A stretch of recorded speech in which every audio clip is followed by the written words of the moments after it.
ghostwriter, collaborator, literary agent, novelist, and screenwriter. Little Miss of Dark County, The Origins of Annie Oakley, is his new book, and it was published this April and hit #1 in the new releases on Amazon.com. Film rights to his novel and screenplay have been sold to a Hollywood film company. Gary has 30 plus years of insider experience as a book publisher and editor at Brilliance Publishing, which is part of Amazon, McGraw Hill, Globe Pequot Press, Adams Media, Macmillan, and others. He began his ghostwriting and agenting business, GMK Writing and Editing Incorporated, about 5 years ago. So, without further ado, Gary, take it away. Thank you so much, Rick, for that introduction, and welcome to everyone. Thank you for joining.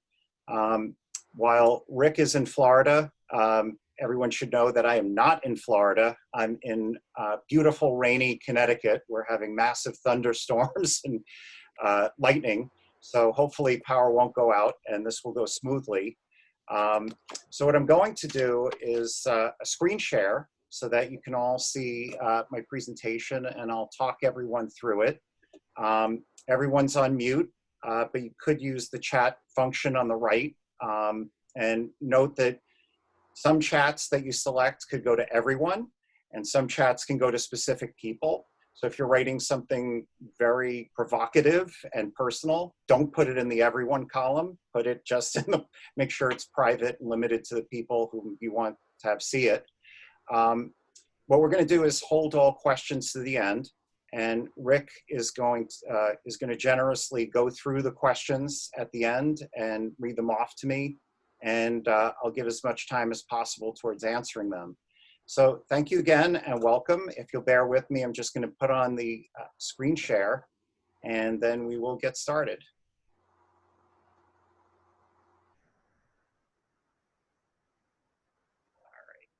All right, can everyone start to see what's on there? Give a thumbs up. Yes, can everybody see it? Excellent, that's just great. So here we are. We're going to go through a whole bunch of stuff today. We're going to unpack a lot about book publishing. Remember that I'm only talking about it from my perspective. Other people in publishing might have different perspectives, but this is a condensed sum total of my 30 plus years in the business, in publishing, having done a lot of functions in the business, and now, of course, ghostwriting, collaborating, agenting, and editing. So this is my background. Rick read off quite a bit of this, so I don't have to go through it all over again.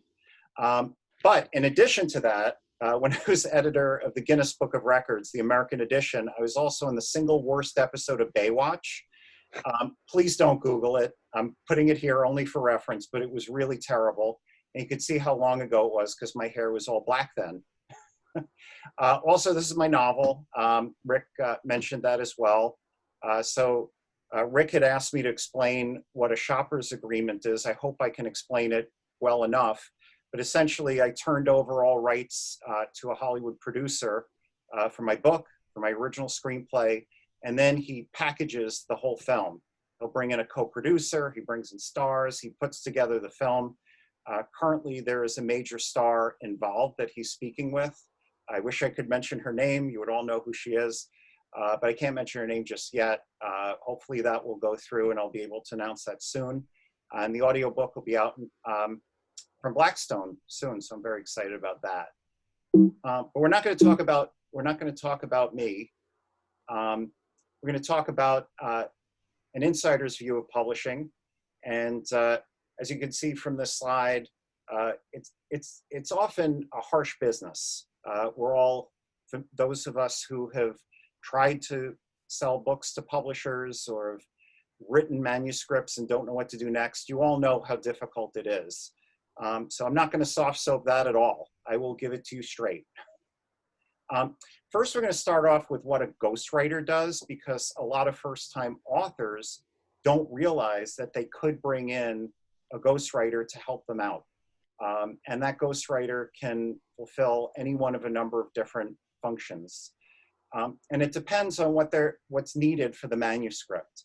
So it's really dependent upon what the author is looking to accomplish and what's needed for the work to be done. So everything in a ghostwriting situation defers back to the author. The author runs the show, decides how the book should be handled, and the ghostwriter is a hired hand working towards channeling the author's voice, in some cases researching and generating content, sometimes producing a manuscript based on the author's previous writings, which could come in any form: blogs, articles, presentations. But also, I've had authors send me audio recordings. I've had authors write things on napkins that weren't even clean. I've had authors give rough manuscripts that I shape into an actual manuscript. So I've seen it all in these last 5 years. But the goal for the ghostwriter is to create a polished manuscript and to work with the author so the author is happy with that polished manuscript. Very often I'll also collaborate with the author in terms of managing the process with the publisher, because unlike a lot of other ghostwriters, I've worked in a publishing house, so I know how to handle the relationship with an editor. People often wonder, does a ghostwriter receive credit? And the answer is, well, sometimes. Sometimes they do, sometimes they don't. It's all up for discussion between the author and ghostwriter. I'm very happy when the author does give me credit for it, but I'm not disappointed when they don't. So it really is fine with me, whatever the situation is.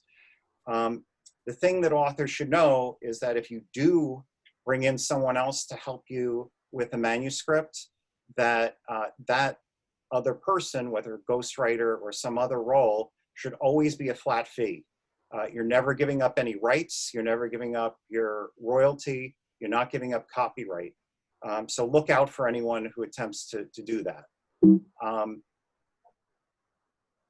So next, we have a sort of a lesser involved version of what I sometimes do, which is freelance editor. And I put this up because very often I do script doctoring. So the manuscript comes in, but it needs a lot of massaging. It needs a lot of help. And that could be a complete rewrite from beginning to end, or it could be of a lesser nature. Sometimes I'll do a developmental edit, which is shaping the content, organizing it, working on the voice. A notch down from that is a line edit, which is repairing the language, the sentence structure, the transitions. And lastly is copy editing, which is grammar, style, syntax, punctuation, consistency.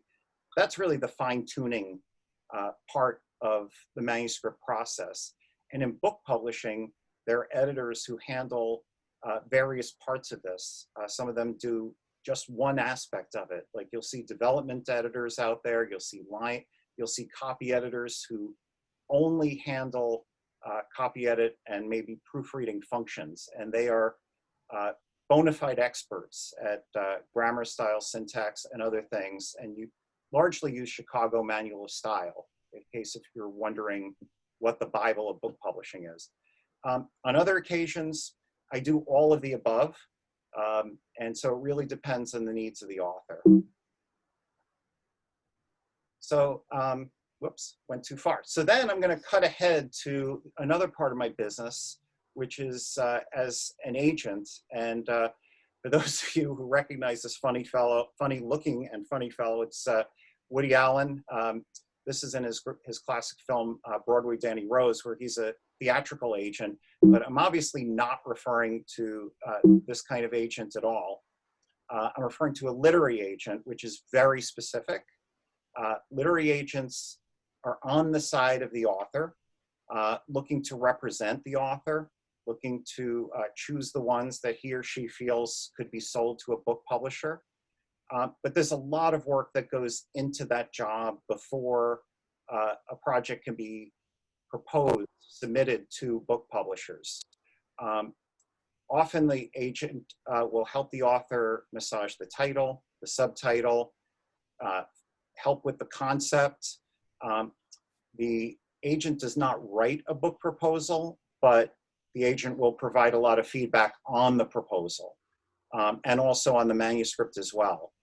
Once the proposal has gone through many different drafts, then the agent creates a submission list. And those are the publishers that the agent feels are most suited to the project. And sometimes it's hard to explain to an author how that process works, but it's remembering that an agent knows a lot of these editors personally and has pitched things to those editors in the past and knows what those editors and those publishing houses are looking for. The only thing, of course, is that publishing changes, as we'll get to. So that can be a bit of a moving target. But let's say you have a certain kind of nonfiction book, and you want your book to be published by Random House. It's like you have it in your head, oh, it's a big 5 publisher. You want the biggest publisher to publish your book. But the agent doesn't feel it's suited to any of the divisions there. There's good reason for that. It's probably because it's just a better fit with other publishing houses. And there's no right or wrong with that. There's no good or bad with that. It's what's best for the author and for the work. The agent will also then field offers from publishers for the work. The agent is extremely well-versed in publishing contracts, as am I. I ran contracts departments in publishing houses. So I know what to look for in contracts. I know what publishers will bend on and what they won't bend on. Very often an agent will have what we call a boiler agreement with a publishing house. So that means that the agent has pre-negotiated a lot of those terms with the publishing house. And that saves a lot of time. And publishing houses like it, agents like it, and it's the benefit of the author because you get the deal finalized a lot sooner, and those terms tend to be a lot more favorable to authors. Also important for everyone to know is what the relationship is like in terms of finances with an agent. No agent should charge a fee until the book sells to a publisher. So if you are working with an agent and the agent charges you upfront fees, you've got a problem. They should never do that. Typically, the agent receives 15% commission on any sale of the work plus earned out royalties. And that takes a little bit of unpacking what earned royalties means. So in order for any author to earn royalty, that much of the advance has to be earned back based on the percentage in order for the author to be able to collect royalty. So if it's a $10,000 advance, for example, you have to earn $10,000 in royalty before you can start to collect a royalty check. It's kind of an involved thing, and I boiled it down, but I hope that that makes sense to everyone. So these are some of the books that I represent. Now take a good look at these. All right, you're all on mute, so I can't hear the laughter. It's a joke. These are not real titles. I'm laughing myself. Hopefully you guys are looking at these too. These are not my real books. These are some of the real ones. I was just having a laugh. These are just a few. Unfortunately, I didn't have a chance to update some of the titles, but these are just a few. These are the areas that I specialize in. Areas of business like small business, investing, entrepreneurship, leadership, marketing, sales. Also books on health, inspiration, self-help. I do some memoir, but I'm very selective about it, and I'll get to why in a few moments. I do a lot of mind, body, spirit books, books on yoga, meditation, books in that area always seem to do well, and especially seem to be doing well now. So that's just something and it's something I enjoy doing. I never thought I'd be doing true crime, but it happens every time I turn around, I get another really good true crime work that I want to represent. So I've handled some true crime. And publishers, for better or worse, they'll do true crime, then they'll stop doing it, then they'll start doing it again. So that category can be a moving target. So next we're going to get into the different types of publishers. And there's a lot of information here, but I'm just going to boil it down into the 3 different buckets. So you have traditional trade publishing, which means the publishers will give an advance, they'll pay a royalty, and they will do distribution for your book. That doesn't mean they can get distribution everywhere, but they do have the ability to get distribution into a lot of different places. The second is one that's relatively new, called hybrid or digital publishing. And this is usually, there's no advance, there's some measure of cost sharing, but there's also revenue sharing. So even though you don't get an advance, and even though some of the costs get billed against your future earnings, you have an opportunity to earn more if the book sells well, because your percentage of revenue is higher than what you would have gotten in royalty from a publisher. Hybrid publishers have some distribution, but it tends to be limited. Mostly they handle online sales. And since most books are sold online, that's not necessarily a bad thing. And I'll get to some of that a little bit later on. The other thing some hybrid publishers do is that instead of a cost share, the publishers will do a requirement of a certain number of books to purchase. And that's not a bad thing, because let's say it's 50 books or 100 books, it's a smallish amount. Then the publisher is assisted on the costs of the book, and the author at least gets copies of the book and then doesn't get billed for the costs of producing the book. So it's not a bad arrangement. There's no right or wrong when it comes to publishing models in this day and age. Publishers have to stay in business. They have to make money. They have to feed their employees and their families. So some people will say, well, that's not fair to do this or that or the other thing. Every publisher is a different publishing model. And I do my best as an agent to try to work with it and do what's best with my client, for my client. Lastly is self-publishing. And there used to be a big stigma about self-publishing, but no longer. So in the old days, it was called vanity press, vanity publishing. And in those days, you could really tell what was self-published. They looked pretty amateurish, but now, and they cost a lot to produce back then, but now, because of digital publishing processes and such, and digital and more technology in manufacturing and short-run printing and print on demand, self-publishing has become very easy. It's become very affordable for authors. So the downside of this is that obviously the author is paying all costs, is doing the lion's share of the work, but is also earning almost all, if not all, of the money for the book sales. On the downside, you're not going to get the distribution. So if you think you're going to self-publish your book and then get it into Barnes & Noble or an independent bookstore, it's just not going to happen. In fact, if you work with Kindle Direct Publishing, for example, and self-publish there, you're limited to that one platform. So there are a lot of different options with self-publishing. What I'm going to do now is just backtrack a little bit to the top one, which is traditional trade publishing. So you probably heard the expression Big Five publishers. So that's HarperCollins, Hachette, Macmillan, Penguin Random House, and Simon & Schuster. These folks are enormous. They have many divisions, they have many imprints, they have a lot of employees, they're often spread out. A lot of these companies are conglomerates. A lot of them bought other publishing companies and then folded them in. So sometimes, as an agent, when I submit a project to Penguin Random House, I'm actually sending it to several divisions in Penguin Random House. There are editors all over the company who handle different things, and you never know which one will be interested.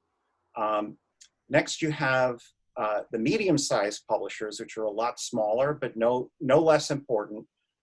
Chronicle, Workman, Sourcebooks, all 3 of those are very creative, wonderful publishers. All of them do excellent things with packaging and merchandising and such. McGraw-Hill, which is my former company, has inroads into the business professional market and the educational markets. Then you have the smaller independent publishers, and this can be a good area for publishers, for authors as well, because you're essentially going to get some kind of advance. Usually it'll be small, but you'll also get royalty. And these folks do get some distribution into their major channels. Sometimes it's a really good thing when your book ends up being a big fish in a small pond with one of these smaller companies. BenBella is, for example, one of the newer ones. They're not new anymore, but they're newer than these others. And they've done a wonderful job with a lot of creative books, and they do an excellent, excellent job. They published one book that I collaborated on. Excellent company. Then you have two areas of publishing that I currently don't work with all that much, but I'm mentioning them anyway, just so you know. You have academic publishing, which consists of companies like Springer, Routledge, Elsevier, Oxford University Press. You have children's publishing like Holiday House, Disney Scholastic. These are by no means all of them. These are just examples of who they are. Children's publishing, academic publishing, they have different publishing models, different ways of doing things. Many of the academic publishing companies are working on digital platforms much more than print.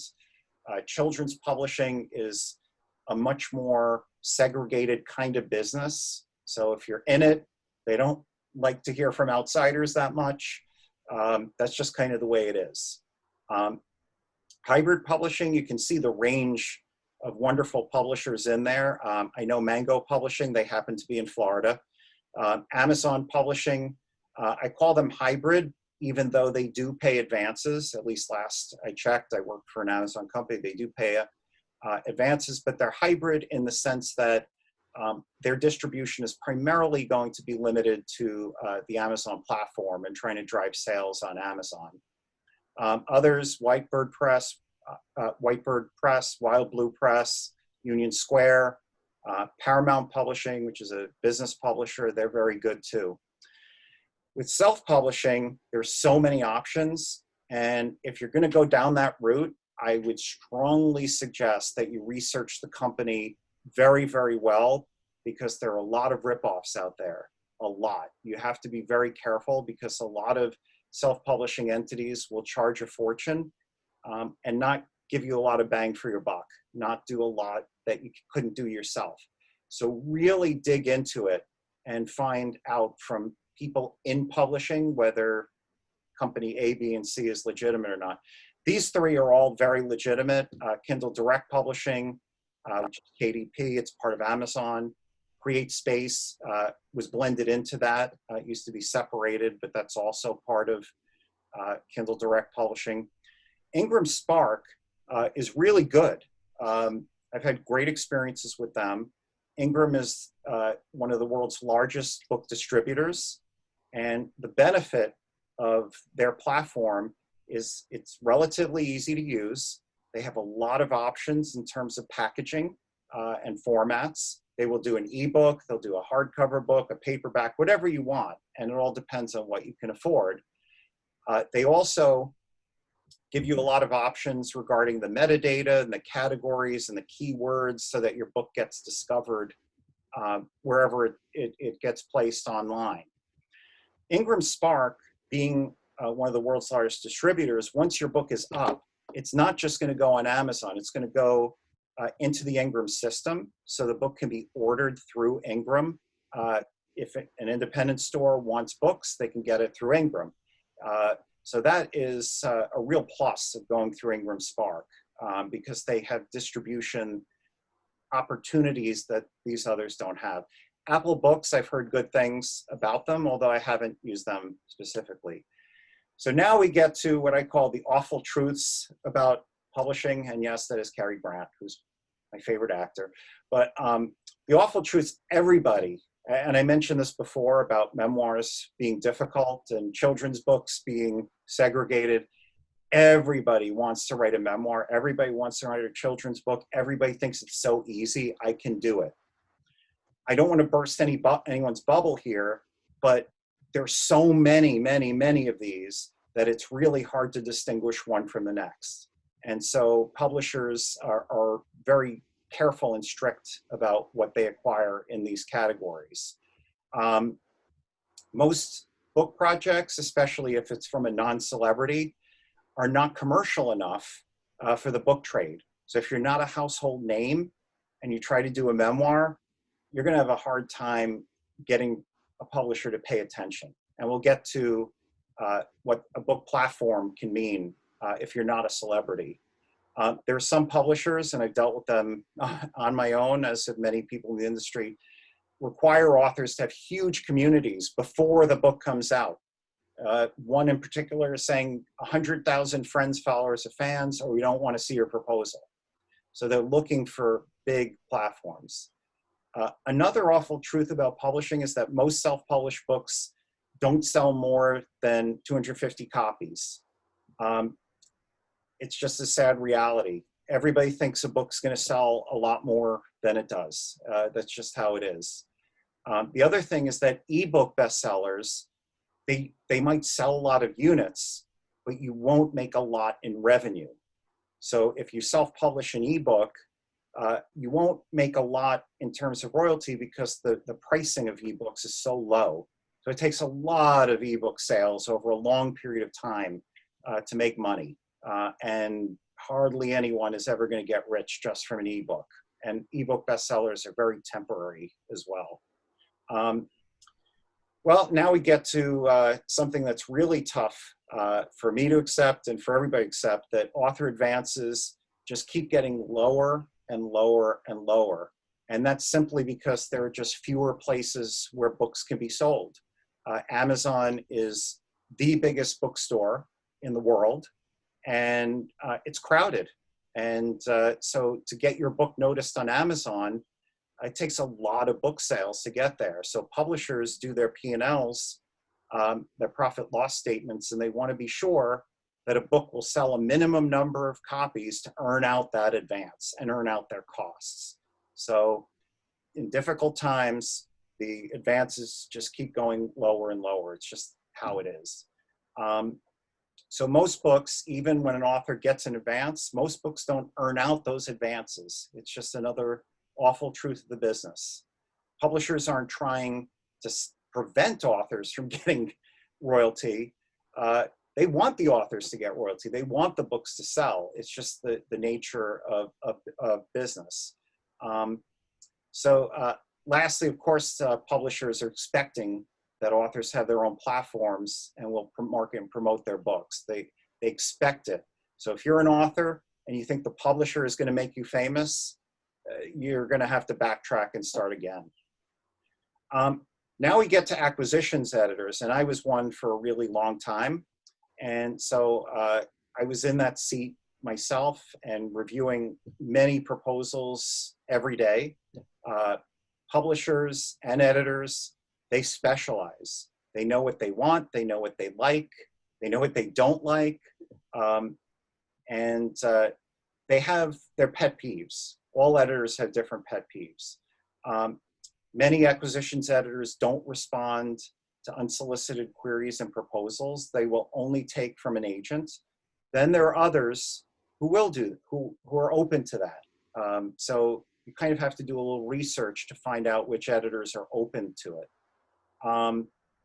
Acquisitions editors have to figure out what works for their company, meaning they look at what books worked for the company in the past in order to figure out what books will work for them in the future.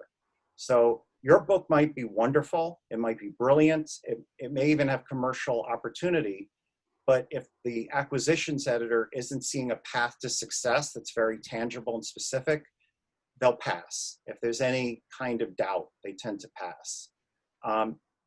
It is so true that editors don't agree on what's a good book, what's not a good book. They don't agree on what's commercial. I've had submissions where I've received 30 rejects in a row, and I start to get that little bit of panic, like, oh my God, is this really not going to sell? I thought it was a sure thing. I mean, have I lost my touch? And then I'll get an offer. on the 31st one. So you just never know. You just never know. Well, one editor will say it's not commercial. Another editor will be so excited about it. So you just need one big fish or one fish to make an offer. The other thing authors should know is that it takes an awful lot of hoops for that editor to get the book approved. Often an editor goes through an editorial director. An editor sometimes will pitch a book to the editorial team and everybody weighs in on the project. The editor does tons of research, deciding, is it right for the company? What do the competitive titles look like? Does the manuscript read well? Is it organized properly? All of these things get factored in. The editor then makes a decision, do I want to champion this book to what's known as an acquisitions meeting, or it's sometimes called a publishing board or a pub board. And at that meeting, often you'll have people like the publisher, the president, the marketing director, the sales director. Sometimes the publicity director is there. Sometimes editors are there. So you have a lot of people in a publishing company essentially saying, yes, I think this book is a good book for us to spend our time, money, and resources on. So the editor could be really passionate about it and still get shot down. The other thing that is just something that has always been true in publishing is that there's a lot of employee turnover in publishing. Editors come and go from one company to the next. A lot of editors that I've known are now agents, like I am. They've switched over. Some have become agents and then go back to being editors again. So that does make it difficult for an agent to have a firm ground on who to submit projects to when people come and go that quickly. Also, the other thing everybody should know, the book publishing industry has changed an awful lot. Everybody remembers Borders. It's just a faint memory for many of us. But when Borders was gone, trade publishers lost a third of their business. That is a heavy chunk. That was a heavy chunk to lose. And now we have the obvious issue, which is still ongoing, of COVID. Bookstores, retail brick and mortar bookstores were not even open. So you had no book sales going on in bookstores at all. And so that makes it very, very difficult for books to get traction and for certain kinds of excitement to happen. And it's a question mark as to how and when retail book selling will fully come back to life. It's just like every other business that's struggling, right, because of this virus. So if you're thinking like, wow, I want my book in Barnes & Noble, well, it might not matter that much if the stores aren't fully open or people aren't comfortable going into the stores. It's changing that mindset so that you're thinking about how to get your book to sell on Amazon, because it just happens to be the world's largest bookstore. So here are some quick publishing facts. People still love books. They buy books. They spend tons of money on books. Most books are now sold online. There was a lot of craziness about ebooks when they first came out. Were ebooks going to replace print books? I was told by so many people in the industry that I should even stop as a publisher putting books out in print. Well, the truth of the matter is that ebooks are flat to declining, and print books are much, much bigger as a revenue driver than ebooks. I'm not saying that ebooks are bad. I'm not saying that ebooks don't sell. There are certain formats that work much, much better for ebooks, like the romance category, for example, is huge in ebook format. Sci-fi fantasy, huge in ebook format. It just happens that certain types of readers have switched over more so to preferring ebooks over print. And then there are others who just love holding a print book in their hands. The one thing about book publishing that you may have heard is that audiobooks are super red hot. And I worked for Brilliance Publishing, which is part of Amazon. This was true when I was there nearly 4 years ago, and it's even more true now. digital audiobooks like on Audible are really, really doing well. In some categories more than others, but still, as you write your book, and if you self-publish your book, you really want to, and especially if you get traditionally published, you also want to think about the audiobook, because it could end up outselling your print book and ebook combined. You never know. The other thing to know is that over 1 million books are self-published annually. I tried to look up some statistics on my usual sources for these past few months, but because of COVID, there's actually nothing available. So this, I know that it's at least 1 million, at least, probably a hell of a lot more than that. So I'm just waiting for new data to come out, and a lot of that data is going to be skewed because of COVID. Self-publishing. So there are a lot of good reasons to self-publish. The first is that you have a business, you want to promote it, you want your brand out there so it becomes your calling card. You want to self-publish if you're okay not earning back all of your time and investment, you can deal with that. The other thing that I stress more than anything else is making sure that you publish the book professionally. What I mean by that is having the time, money, resources, and expertise on your team working with you to make sure that you don't make mistakes that people not in the publishing business always seem to make. For example, one person I know who did a self-published book spelled the word forward on the front cover of the book. Now that's a telltale sign to me or to any reader that it's amateurish when you have a mistake like that on the front cover. So you want to avoid things like that at all costs. The other reason to self-publish is if you know what you want, you don't want anybody else's opinion on the title or the cover design, you want to control everything. That doesn't mean you don't bring in experts. It's just that you don't want a publisher to dictate everything, because publishers do direct the process. The other thing about self-publishing is you could probably get it published a lot quicker on your own than through a traditional book publisher. Book publishers go, it's not a conveyor belt, but they have schedules and they prioritize books. So your manuscript might be done early, but they're still gonna wait till they think it's best to publish the book. So if you want it out right away, you can do it on your own and you'll have it out sooner. Lastly, a lot of people who self-publish their books, they think, oh, I've done it myself, now I can sell it to a book publisher.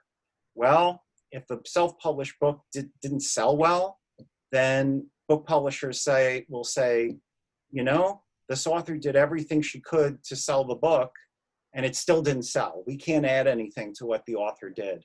So it's kind of a catch-22. Publishers add credibility to the book, they add distribution to the book. So if you self-publish and do it well and it still doesn't sell, they will still hold that against you. That's just an unfortunate reality. Again, if you are going to self-publish, if you're not a professional writer, hire a professional ghostwriter or editor to help you out. Make it the best it can possibly be.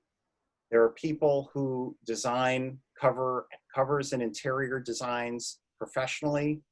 They are wonderful people.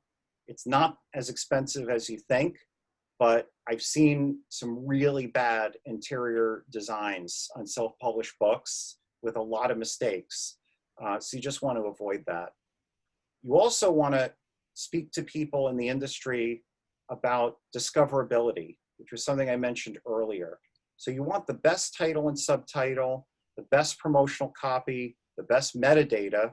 It sounds like a big word. It just means the category where your book is placed, either on Amazon or in bookstores.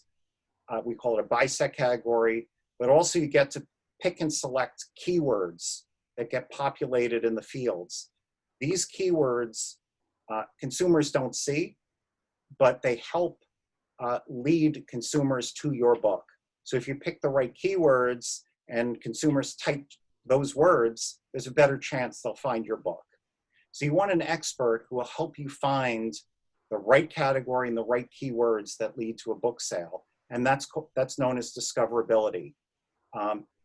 Books used to be sold based on, a consumer walks on past the table at Barnes & Noble and sees a book on display. Now, the book on display is Amazon, and what you see is a little thumbnail, and the books you find from keyword searching.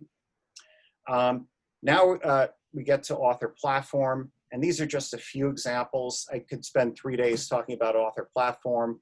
Here are some examples. If you have a big email list, if you have a big social media following, if you have a popular website, if you do extensive lectures and keynotes, especially TED Talks, and if your TED Talk went viral. Influencer support is a big deal now. If you know an influencer who has 2 million followers and will tweet your book, that's great too. These are just some quick tips on the best ways to get a literary agent. And I know this is a lot of information to unpack. So I'll just go through it very, very quickly and highlight the most important things. You have to have a great concept. It's got to be commercial. You have to have a provable market. Yeah, as I mentioned, you have to have the author platform. The agent publisher won't create a platform for you. It's always good to query before you send a proposal or manuscript to a publisher. Always be polite, professional, courteous. No thanks means no. And I've had people send me interesting proposals and I had to pass on them for various reasons, but then they started arguing with me. So I already gave my answer and it's not going to be changed. And I know all agents feel this way. A no means no, so that that author, if you happen to be this person, you might have another project, but if you've burned the bridge, that agent's not going to look at the next proposal from you. So you really want to create a good experience, even when it's a pass. Obviously, for nonfiction, you need a comprehensive book proposal, which I'll get to in a moment. For fiction, you have to finish your work. Publishers these days are not going to buy a novel that only has 3 chapters or 50%. They want to see the whole thing, unless you're already a best-selling author. That's a different story.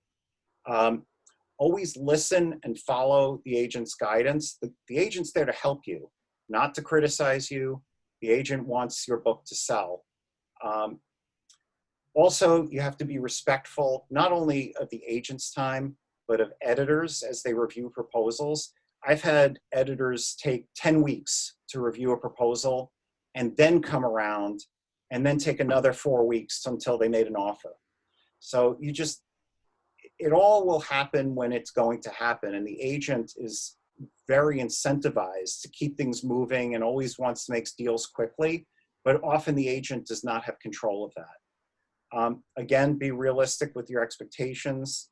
Earlier, I mentioned that I mentioned that the big 5 publishers, that doesn't, your book may not necessarily be right for a big 5 publisher, but that's okay. So you have to be realistic about where you think your book will be placed. Obviously, it goes without saying you don't want typos in anything. Queries, correspondences, proposal, emails, the manuscript, whatever it is, keep them clean. You also want to show that you're a good, what's known as a good author. You're fun to work with, you're easy to work with, you don't argue, you're amenable to suggestions, you're collaborative. That's what editors and agents want. Lastly, on this list, do not say to an agent, I want to design my own book cover. Publishers hate that. And they have their own professional book designers. It doesn't matter if you've been in business for 30 years and know the best designers in your industry, that's still not the same as book design. So don't ever try to pass off your own design to an agent or publisher.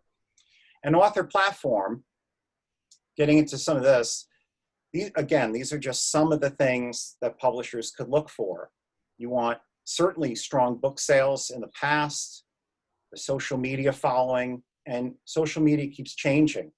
Since I last did a presentation, TikTok, I added TikTok to this.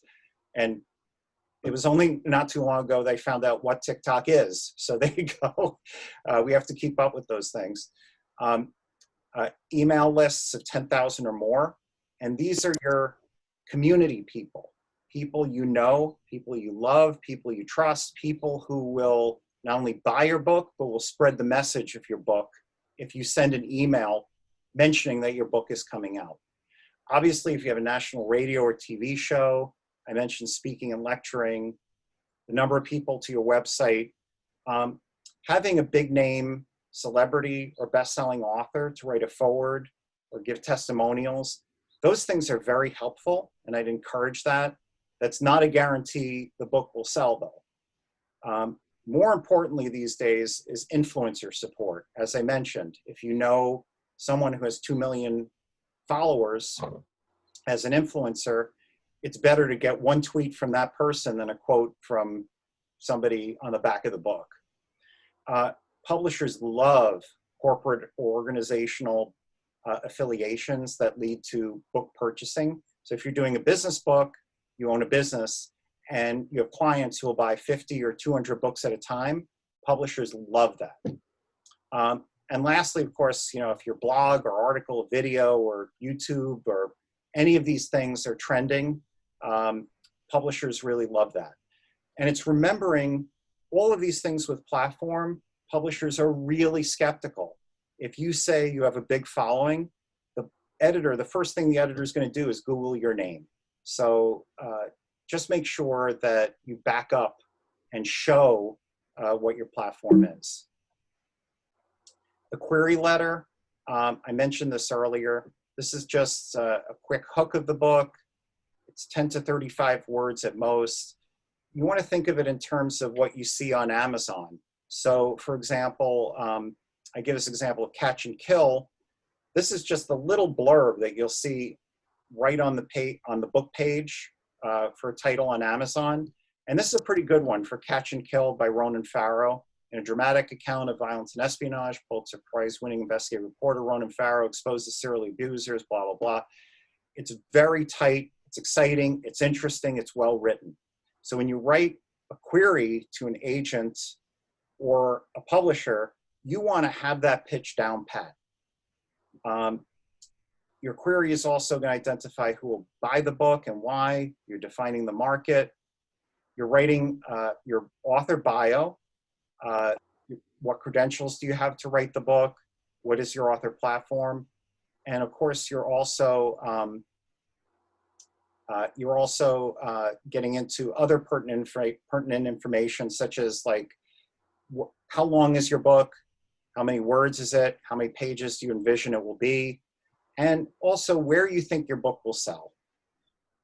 All right, so some query tips.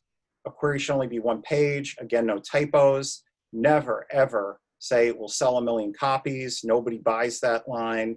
Never say exaggerations like it's Chicken Soup meets Malcolm Gladwell. That's a ridiculous one, but you get the idea. Again, be patient, waiting for responses, and never press an agent or editor for free advice. We may not say it, but we don't have time to do it. And it gets really frustrating if an author keeps asking for advice and tips. These are some things about a book proposal. Again, I could spend a week talking about what goes into a book proposal. They are books in of themselves. Some of them are up to 90 pages long, and they're sections. So you have an overview, you have a book description, you identify the market, you have to pick what I refer to as complementary and competitive titles. So the paradox is that you have to say, these are some books on the shelf that are similar to mine. These books have sold well, therefore mine will sell too. But you also have to say, mine's better than those, and here's why. Obviously, in the proposal, you're including your fleshed out author bio, your credentials, you're including your platform as well, your marketing plan, how you intend to market and promote the work, not the other way around, not how you expect the publisher to promote. Specifications, the word count, description of the book, description of art, other elements that are in the book, such as sidebars, which are those little box callouts. Obviously, you're going to include an annotated table of contents, which is just a table of contents with a brief description of each chapter. And of course, then you're including some sample content to show what the book will look like and read like. Okay, so I've said an awful lot, and I'm under an hour. I hoped that would be 45 minutes, but I've thrown a lot at everybody, so I'm open to hearing some questions. So Rick, fire away, and I'll do my best. All right, can you hear me? I hear you great. Cool. Well, basically, Erwin was asking earlier, like in the beginning, I think may have answered it, but he's got 50 pages already completed, and he's wondering at what point in his process does he start looking for the agent? So it's 50 page. I assume this is 50 pages of nonfiction, right? I don't know. So if it's nonfiction, the book doesn't have to be finished. You just have to know exactly what's in the book, have a really good table of contents with a breakdown of description of every chapter. And within those 50 pages, you should have a really good introduction and at least a good chapter or two that's representative of the book as a whole. So if something important is supposed to happen later on in the book, then you'll want to wait till that's done to show off that part of the book to the publisher. Okay. On complete. Another question, similar, I guess, was that the manuscript was finished. It's already been edited 3 times. What's next? And I'm assuming we follow the guidelines on the tips for queries and, you know, or mostly deciding how they want to publish, right? Right. Yeah, I think the very next step is to figure out what is your publishing goal? What do you want to do? Do you need a calling card for your business? Are you publishing a book as a cathartic thing, which tilts much more towards the self-publishing realm? Or do you think you really have a commercial project and you're looking for traditional publishing? So you really have to decide or figure out where your book fits as that next step. And then it's just a matter of research. What agents are looking for books in that category, what the competitive books are, and then you can determine, is it something worth my time writing a book proposal for, or first writing a query for?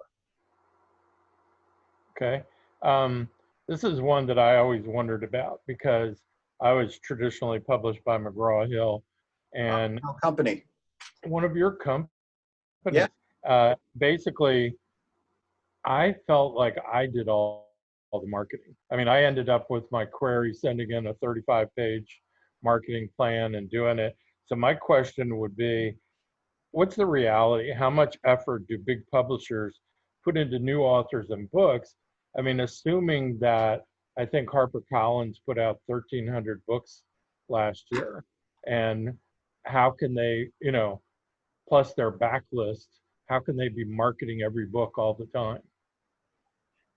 That's an unbelievably good question, Rick. So every publisher has a different outlook on what they can do in terms of helping the author market.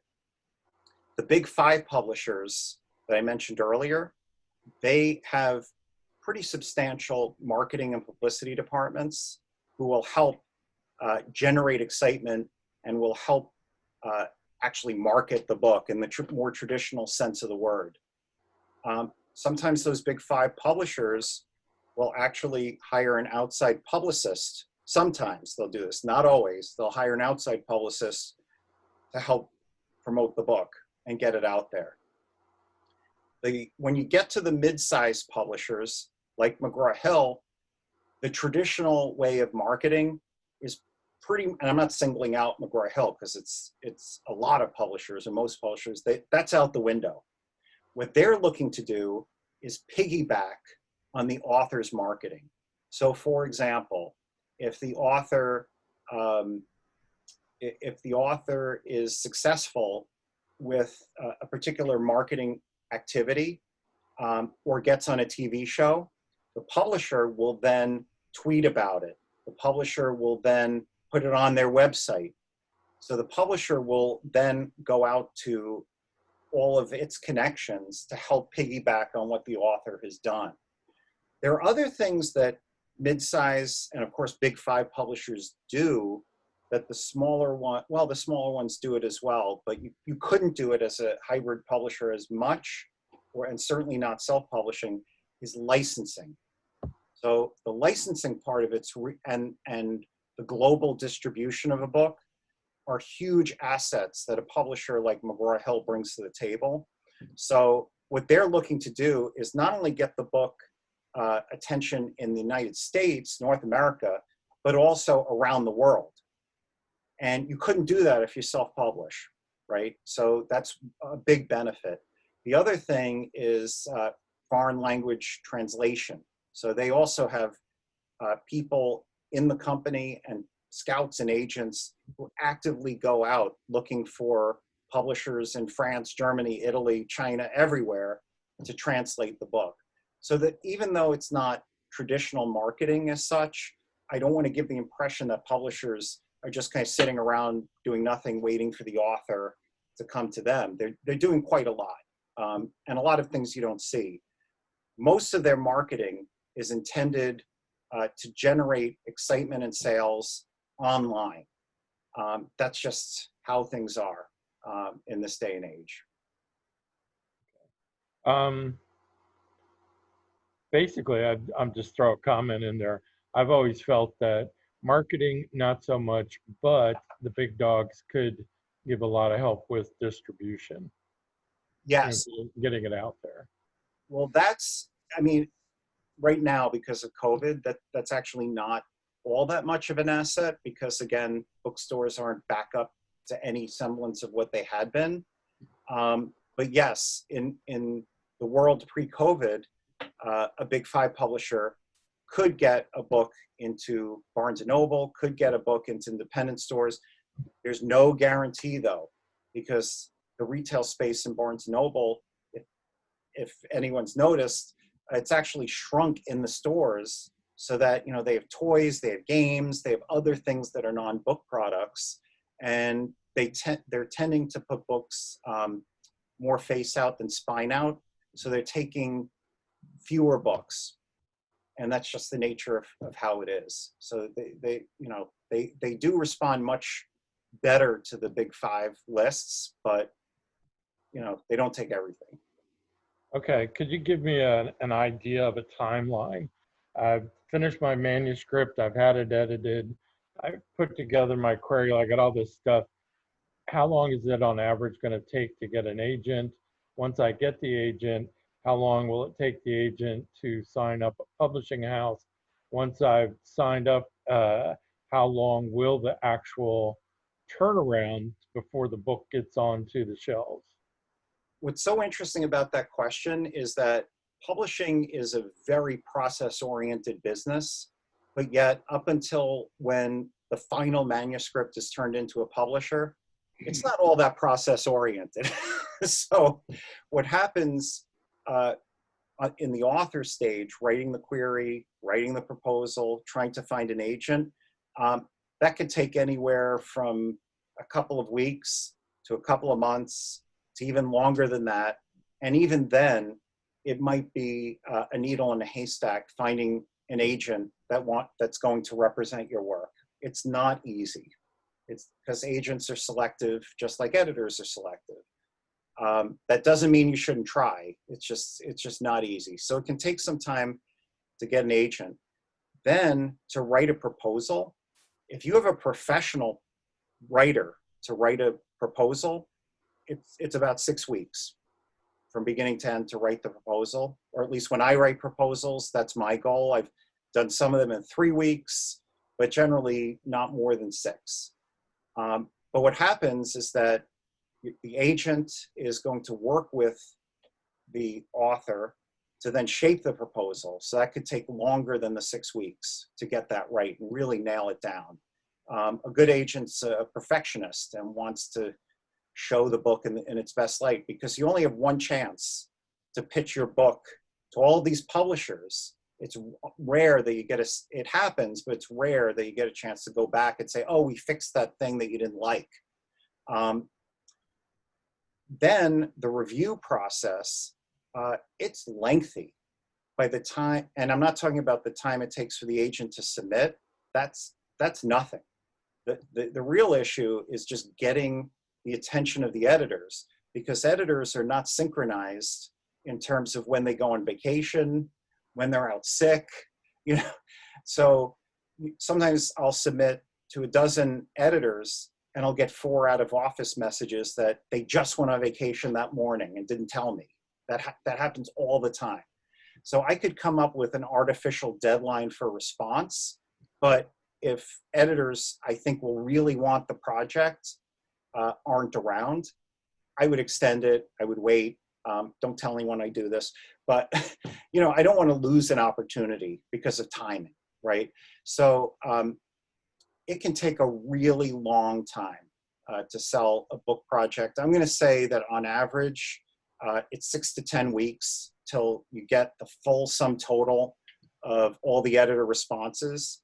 I've had some projects where I've sent out 35 proposals and I've gotten 35 responses, which is unbelievable that actually happens, because usually you get a miss here or there. Editors sometimes lose proposals, lose track of proposals, forget that they didn't respond, whatever it is. But there have also been cases where I'll get, you know, 12 out of 20 responses. And that doesn't mean that the project's not good. It just means that editor couldn't get to it for whatever reason. And I'll try calling, emailing, hounding, whatever. But if the editor's too busy, you can't force an answer. So I'm going to say it's between 6 to 10 weeks for the agent. Often publishers for nonfiction will give an author a year to write a manuscript from beginning to end and turn in 100%. And then it's roughly 8 to 12 months until the publisher puts your book out. That seems like a really long time, and it probably is, but unbeknownst to the author, the publisher is doing a lot of stuff behind the scenes that the author doesn't know. So for example, the publisher's sales team, if they think the book can get placed in Barnes & Noble, they need the complete manuscript, they need the cover, they need all of the data ready 6 months before the pub date. Everything has to be aligned with the book 6 months before, ahead of time. So that's a long period of time for some accounts, and it's just because they're filling up promotional space, and so they need to prepare for that. So in general, you're saying it's about potentially a 2 to 4 year cycle once you. It takes a long time. Now, of course, I'm now and sort of entering the movie business, or on the verge of, and I've been told it takes ages to get a movie out. So publishing's a lot better than that. That's one positive way to look at it. Well, what about, I'm curious how the publishing world is handling what COVID has done to timelines. You know, many magazines and media outlets have what are called editorial calendars, and they've decided what's going to be in it. Well, I'm sure, say, for example, women's gymnastics, our gold medal team, has been the primary focus of every Summer Olympics. Well, the Olympics got canceled this summer. So what's going to happen to any books that were going to be about Simone Biles or, you know, whatever's going on there? Can they withstand a year delay? Well, it's very much like the movie industry in that way. So movies like the 1984 Wonder Woman movie and the James Bond movie, they just held them off. They moved them way out, hoping that at a later date, people will be going back into movie theaters. Publishers that have books on timely subjects, you can bet that they've just postponed. Hopefully, they haven't gone as far as canceling them, and I can't really speak to that. I'm lucky I specifically haven't banged up against a project like that, but I would think that the best bet is for them to just wait it out and hold off publishing. You know, my book, my novel came out right in the thick of COVID, and I know I missed out on a lot of book sales because my events were canceled. But it was too late. The book was already out. So there's nothing I could do about it. There are a lot of authors who fell into that February through April timeline, like mine and a couple of my clients, and there's just nothing you could do about it. The only sales were going to be on Amazon. And even then the shipping was slow, right? Because they deprioritized books, which is their primary, or used to be primary, line of business, which is kind of ironic, but that's just how it is. What changes or additions to this would you say for co-authors? I'm sorry, I didn't hear that. The question is about co-authorship process and publishing. How does that work? You know, I've done co-authorship once or twice and never again. Well, it can I'm be. just curious how the agent is going to be an agent for both, Yep. just the book, or what's going on? That's a fabulous question. So I've dealt with every kind of scenario with this in various forms. I've been the agent, I've been the ghostwriter, I've been the co-author. There's really no right or wrong. So all of it is something of a negotiation up front among all the parties, right? Sometimes if an agent brings in a ghostwriter or collaborator, the agent will ask for a commission on that writer's piece of money because the agent is helping that writer make a living, and that's how the agent makes a living. So sometimes, as I said before, the co-author sometimes is a genuine co-author, equal partner. They're both on the cover. They're going to share copyright. They're going to share all the proceeds or divvy it up some other way to be negotiated. The only way to try to sort out or prevent problems is to create a collaboration agreement right up front, just as soon as you're doing the proposal, because that collaboration agreement is going to dictate who does what, who's responsible for which thing. And it's amazing how many of those things don't come up with co-author situations. And then the fights happen later because they were surprised, they didn't realize. But if you work with a collaboration agreement, you're saying, you know, that one of the authors, for example, is doing the research. The other one is creating chapters 6 through 10, doing the glossary or whatever it is. It's broken down and it's clear. And I would have those, what I would call crucial conversations early in the process. Anything that can go wrong, you should talk about during the collaboration collaboration agreement discussion. And in a way, it's kind of like a prenup, but it's a mutual prenup. So you're protecting both parties. Have you had many divorces? Well, we won't get into that. We won't get into that. All right, let me ask you another question here. Back in the day, I can recall, I don't know that this is still true, but many times when sending a book out, you know, I would go to Writer's Market, find an agent, and it would say you could only agent, you know, you could not send out to multiple agents at a time, right? Are they still doing that? And if they are, when do you give up on a non-responsive agent? I mean, because I don't want to sit here and keep waiting for this one agent to respond when I found probably 2 or 3 others that may be possibilities. I mean, multiple submission is it versus single, you know? It's a little bit unfair. I mean, to be honest, it's unfair if an agent says, I won't allow you to do multiple submissions, but then, is really slow to get back to authors, especially if they've responded to a query and said, yeah, send on the proposal. They are busy people, but that doesn't necessarily make it right. So what I would suggest, if you get to that point, where it's not a matter of being a pain to the agent or to whomever it is, if it's an editor, but you know, if it's an agent, I would say write a very delicately worded letter, email back to say, hi there, just checking to see if you had a chance to review my proposal.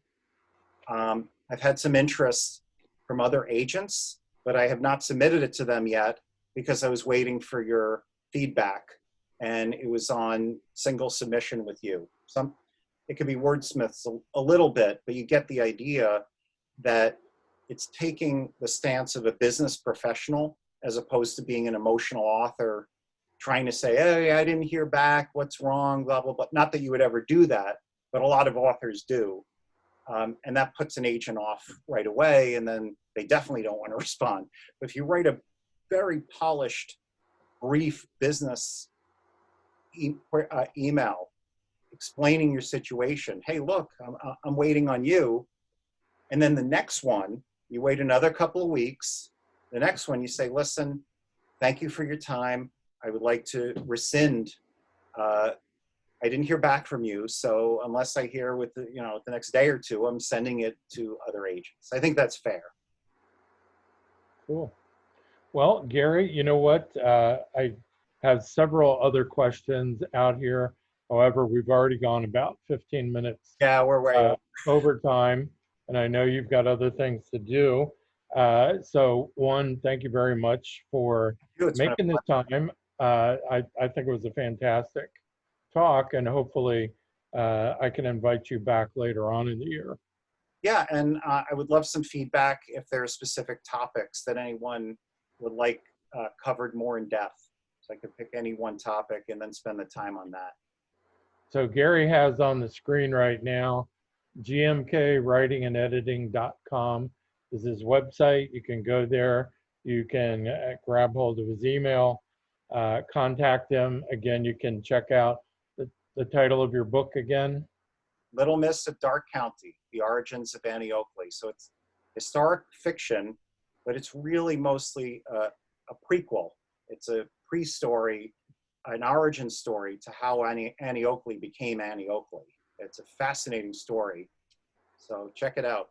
And if you love it, make sure you go up there and put a few reviews for him, because I'm sure you're my guy, Rick.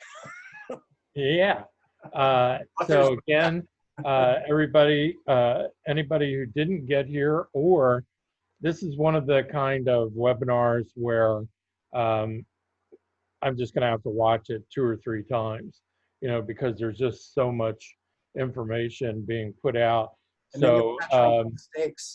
You're going to do send me a replay link, and I will send that out to everybody who couldn't make it tonight and anybody who wants to review it again. So Gary, thank you very much, and thank you. See you later. Appreciate it, Rick. Thank you, everybody, for staying on. Appreciate it. Thank you.